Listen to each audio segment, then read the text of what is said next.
I was reading an article back in 2011 about a guy named Isaacson.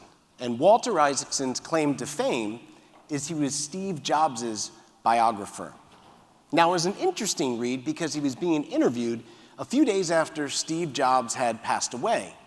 And the article went like this: Steve Jobs spent his final days surrounded by close family and used the opportunity for final interviews to explain to his wife and children why he wasn't always there for them. Jobs was quoted as saying, "I wanted my children to know who I was.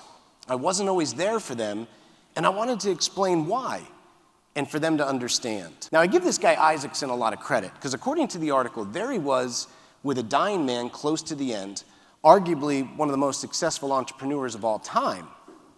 And he fired a question at Steve Jobs and said, "Are you glad you had a family, Steve? Are you glad you had children?" Powerful question for a moment like that, but Steve fired right back. And this is what he said: "It's 10,000 times better than anything I've ever done." I thought about all the times that I set benchmarks in my business, and once I hit that next one and closed that next deal, then I'd have more time for my family. I even started to think about all the readings that I had done across different philosophies that all seemed to share this common thread. And it basically said, a person receives extreme clarity at the end of their life. And if there was any truth to that, maybe Steve Jobs had just left me some important clues.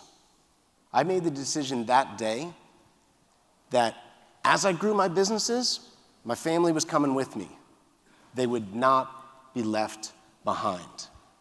And the encouraging thing that I can tell you in the work I've done over the last 10 years, none of us, and I mean none of us, need to climb that entrepreneur mountain in a way that's so hard, so fast, with the best intentions, but you finally stop and you look around, and your family's either gone, or what we see happen way more often is your family's still there, but if you really had to be honest, they basically view you as a stranger. You're a part-time disciplinarian. You're an ATM machine. Now, when this type of disconnect happens, two dominating emotions begin to take over. And I've interviewed thousands of entrepreneurs on this, me being one of them. And those dominating emotions are guilt and depression.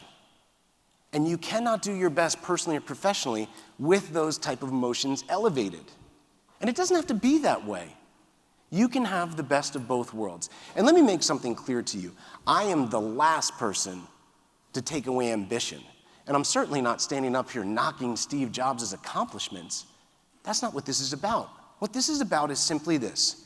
We want to see you be successful in business and successful at home.